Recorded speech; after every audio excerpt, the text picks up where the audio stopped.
Hey, Broken World Entertainment, and Aquaman and the Lost Kingdom has beaten the Marvels at the global box office. Now, this isn't saying it's a smash hit. No, it's still a gigantic failure for Warner Brothers. But it has surpassed the Marvels. And that, of course, was the big question with these two movies, was which one was going to be fighting for last place. And the winner of that, clearly, is the Marvels. So we're going to have a look at the numbers and exactly how this rounds out. But Aquaman and the Lost Kingdom is now up to $258.27 million on a budget of $205 million. We'll come back to the budgets. The Marvels stalled out at only $205 million on a budget of $275 million.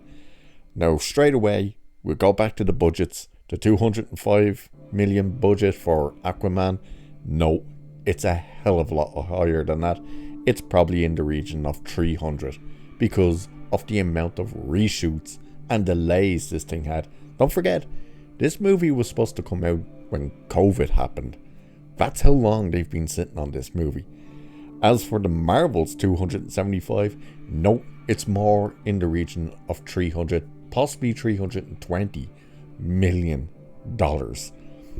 I should say $100 million. It's astronomical, the money they put into that.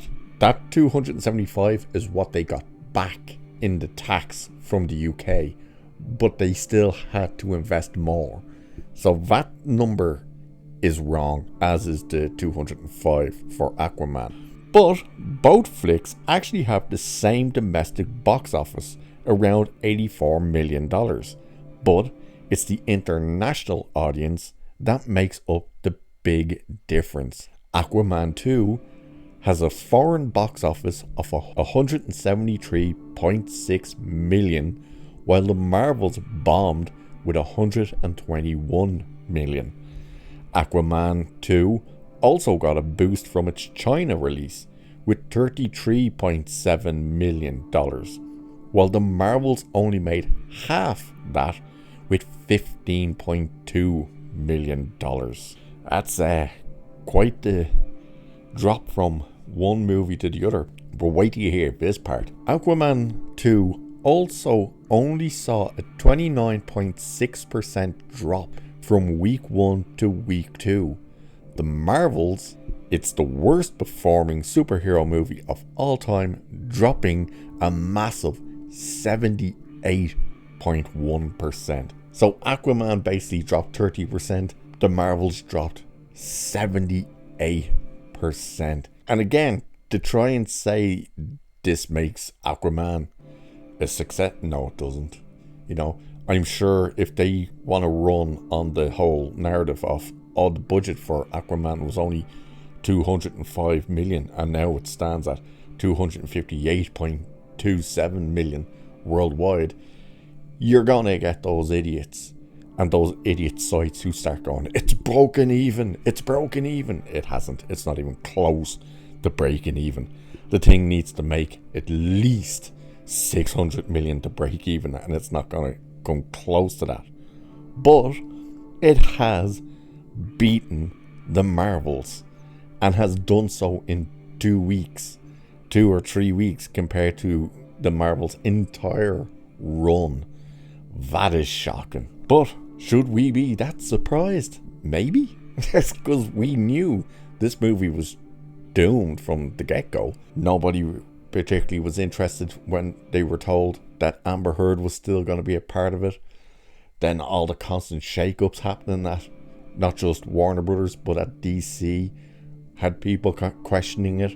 And then of course James Gunn coming out last year, the year before, and saying, oh yeah, by the way, the next 4 movies are all pointless. Whereas the Marvels is still a very much going franchise in that Marvel universe. So the question really was, which one was going to be the worst performing one? And now we have our answer. It is the Marvels. Don't forget, the Marvels did so piss poorly that Disney just went, we're just going to stop talking about the box office. And they stopped giving the box office. Now, apparently you were still able to find it, whatever, but they stopped advertising it.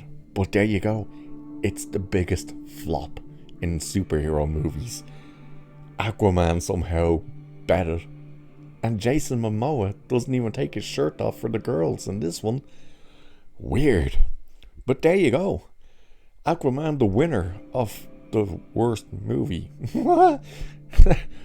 Well, I suppose it's the winner in earning the most out of the worst movies, while the Marvels just cratered at the box office.